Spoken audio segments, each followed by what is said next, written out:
नमस्कार श्रोतागण, मैं आप लोगों के सामने महाभारत की कहानी दिवाकर उपाध्याय के जुबानी पार्ट 5 प्रस्तुत कर रहा हूँ। आगे कथा ध्यान से सुनिए, जो बहुत ही आनंददायक है और आप लोग का सुनने में भी मन लगेगा। ई घटना भी पहिले भी घटी फेरी से सुनीला मन मोहन माधव आ सुंदरता देख तैरी झले दुर्दांत भले रहले युग दानव। एक से एक धरा पर अइले निभावुक भी रहे भूषण यादव।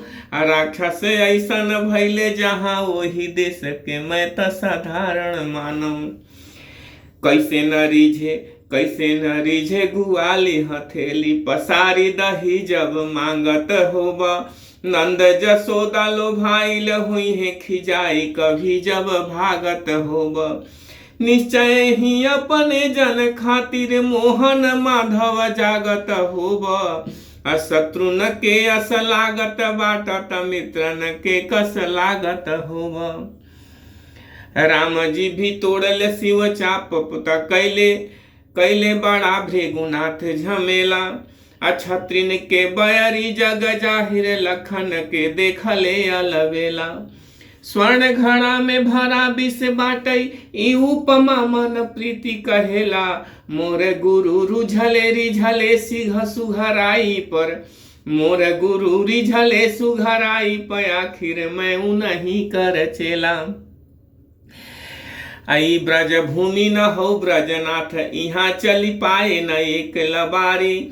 आनंद बड़ा सुधवा रहले मिल गईली तुहे सुधवा महतारी। जानत शांतनु के बेटवा कुली मातव राउर नीति दुधारी। चक्र उठे बिना अब चक्कर एक चले नहीं चक्कर धारी।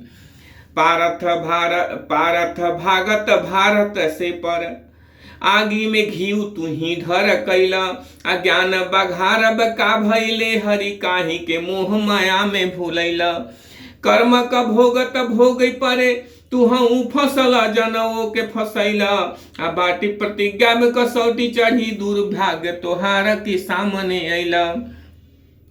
बाटे कसौटी प्रतिज्ञा चढ़ी दुर्भाग्य तोहार के सामने अइला। तर्ज चेंज होता है और थोड़ा सा कैसे होता है। ब्रज भूमि नाही रन बीत कुरुक्षेत्र यह चंद्रिका तन पूनम का चंडिका का बास का। चांदनी का नाही यह बाणा न कबर खाबा। अमृत का नाही लगी लोहू न का प्यासबा। राधावा के बहिया के झेलुआ न बाटे। राधावा के बहिया के झोलुआ न बाटे। यहाँ पौरुषब अपने भुजा के बसे आसबा। ब्रज भूमि वाला नाथ रास किछु और राह संभरी के राह यहाँ घोड़ा न करासबा।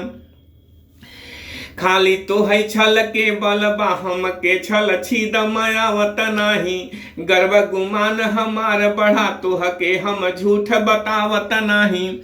हाथ में कामे हदीर चला कर काही के चक्र उठावत नाही। संतनु से सुनले रहली गुमान गोविंद ही भावत नाही।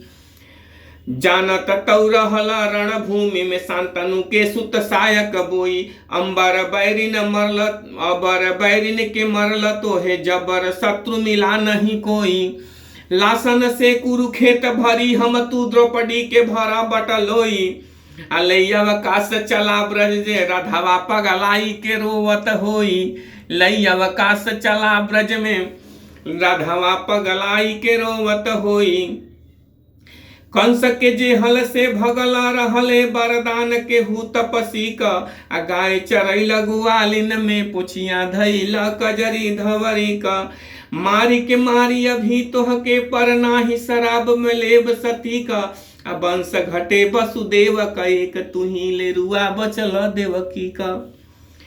मारे के मारी अभी तोह के यही पाप के नाही पराछित कोई। गाय का तू एक तू ही ले रुआ बपुरी देवकी कई का गति होई। सोई अवकाश परे बाहर आई के सृष्टि संहारी सके नहीं कोई। तू जज जूझल रन में सुन के जहिया रधवा बिल खाई के रोई। श्रोतागण नमस्कार, इतना भी कहकर मैं अपने कथा को विश्राम देता हूँ। जय हिंद, जय भारत।